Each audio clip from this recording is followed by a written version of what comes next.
All right, super pumped to have him in studio today, Mr. Kip Moore. Yeah. Woo.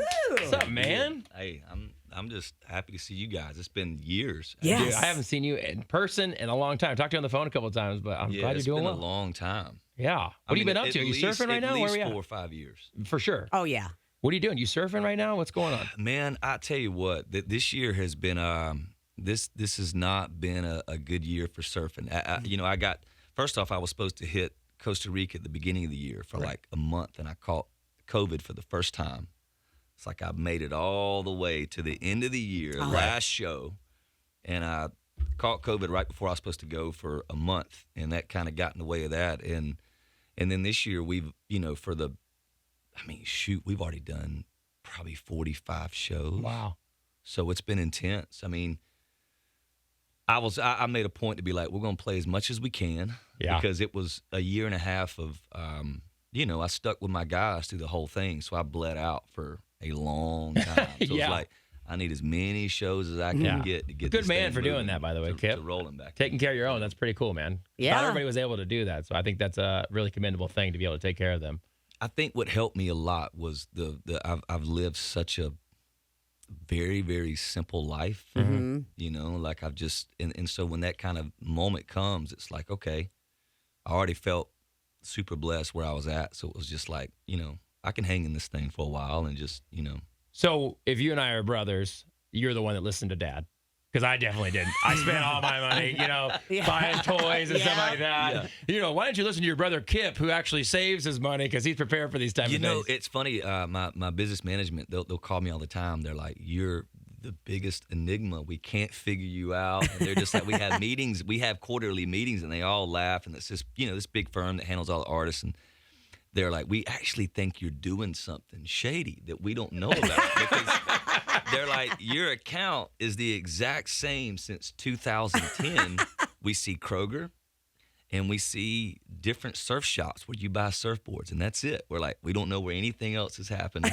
I love that. That's it. Is that your big splurge, your surfboards? That's it, a surfboard. Like if we're in a beach town and I walk in a surf shop, I am a salesman's dream because I'm already going in being like, I'm buying something. Like my fleet of boards is insane. And What is the most expensive surfboard you have? Oh man, depends on who makes it and all probably my longboard Takayama. I've got mainly short boards, but if you get a new, I don't know how much one costs. a really new in Takayama, they don't make them anymore. It was like he was a very famous shaper, and it's anywhere from 12 to 1400 for a really good one. Okay. But like a really nice short board, you're gonna pay, if it's brand new, 700 to 800. Okay. All right. So we're not talking. No, it's not tons of crazy. money. Lana's Okay. got that honor. You Yeah. know what I'm Not saying crazy. right now? $1,500 $1,500. Yeah. Keith Urban buys, Maybachs and Lamborghinis, and you're buying, surfboards and stuff like Yeah. that. So I guess, okay. But I mean, it's even like when I go to Costa, it's like, what I love about going down there, I can't quite wrap my head around.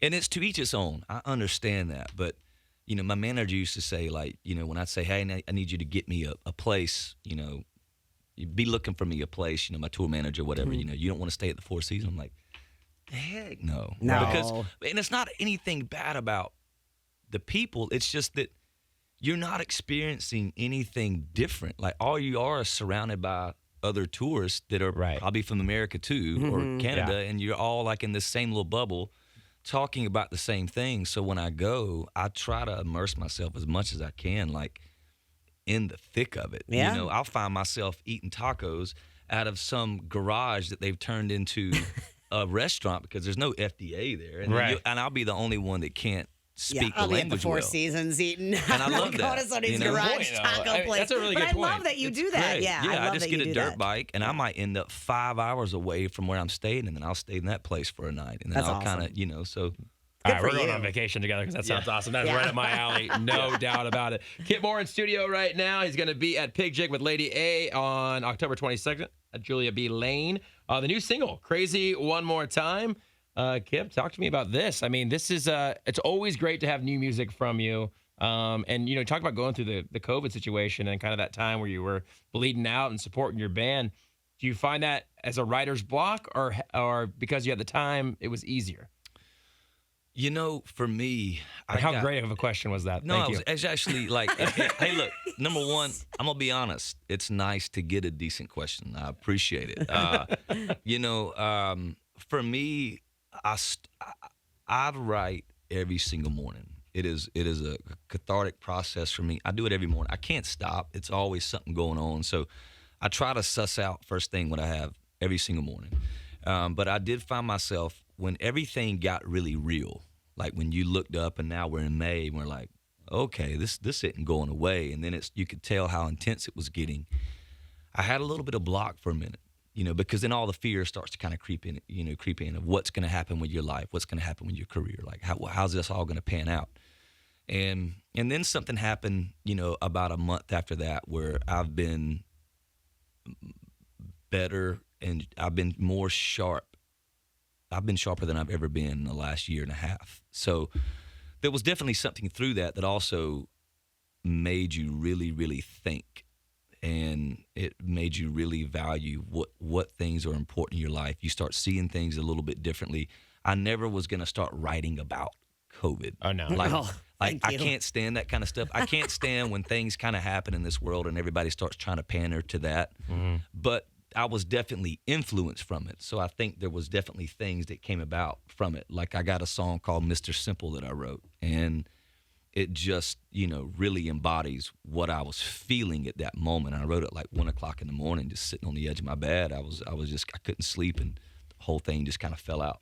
Yeah, and by the way, I'm not a songwriter by any means, but just like doing a show and trying to be creative every single day, we base this on life experiences. I'm sure, writing's the same way. And when you get shut down and you're sitting in your house, those life experiences kind of go away. Yeah. And it's like, I felt like I was in a mental fog for a year when it came to the show, because not only that, the energy that we get from the people that listen to the show or the people that come to your show, that is an inspiration for our show to be like, okay, how are people responding? How are people doing? What are people talking about? Yeah. And when it's just COVID, we're trying to give people a mental break from the craziness of the world. And that's all we're talking about. And it's so divided. I mean, I could totally see how that could be a writer's block, because it was kind of a show block for us as well. Yeah, even though, our lives didn't really, they changed, but not as far as work. We were still here every single day. We were here every day, but we weren't able to do the things we normally do as a job, which is go be with people, go to concerts, like go to see Kip, be able to have that artist relationship, where we get to be in the same room as them.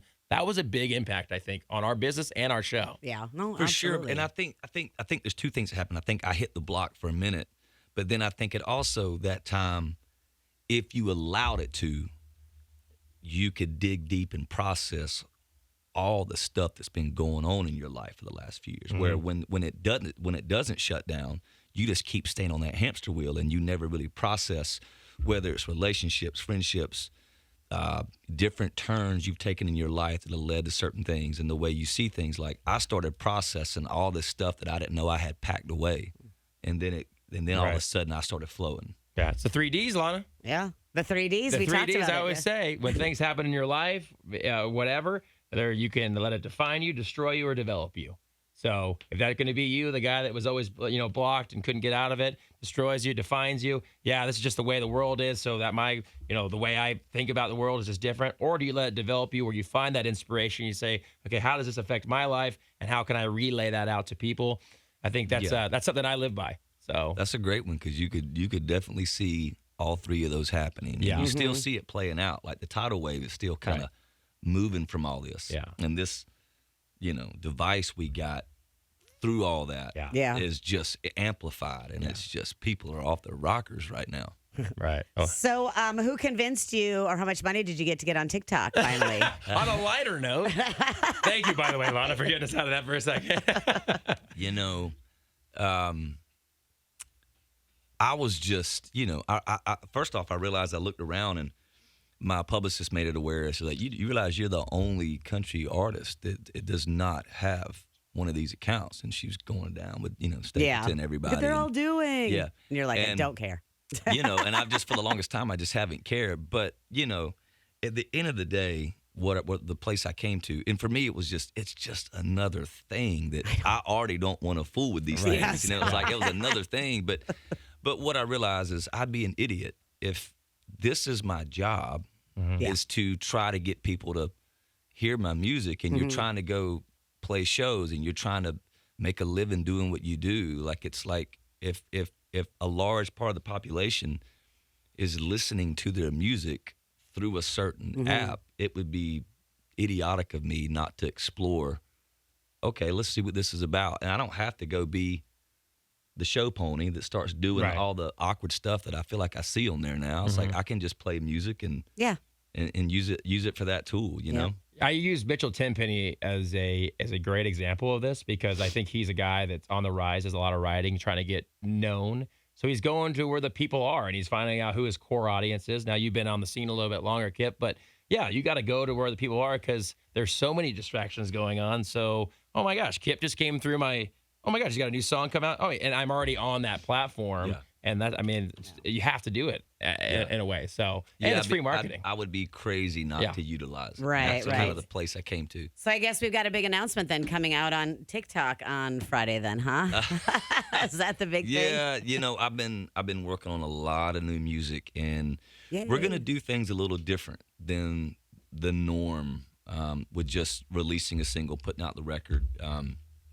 The fans are about to get like a whole lot of music that's going to be every month rolling out. That's awesome. I love that. And then we're going to try to come with a full record that might embody these songs, or it's a completely different thing. I'm not going to release that cat of the bag yet, but that's like January. Okay. This is why you don't tell her secrets, by the way. Yeah.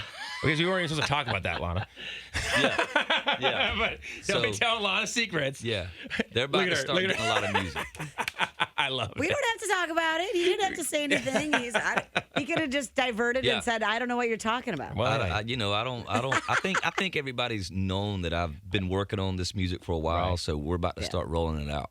Awesome. All right, brother. Well, listen, we appreciate you being here. You're going to do a performance for us today, and you're going to be at Pig Jig, which I can't wait for this, at Julian B. Lane on October 22nd. Ladies and gentlemen, big announcement is he's on TikTok. I mean, that's huge. I mean, breaking news. Reach out to your papers. Tell everybody. Get on TikTok. Tell people about that he's on TikTok as well. Yeah. But, brother, it's so good to see you in person, my friend. You too. And nothing but the best to you. Can't wait for the album. Crazy One More Time is the single. Ladies and gentlemen, Kip Moore. Yeah. Thank you. You're the man, brother. Thank you.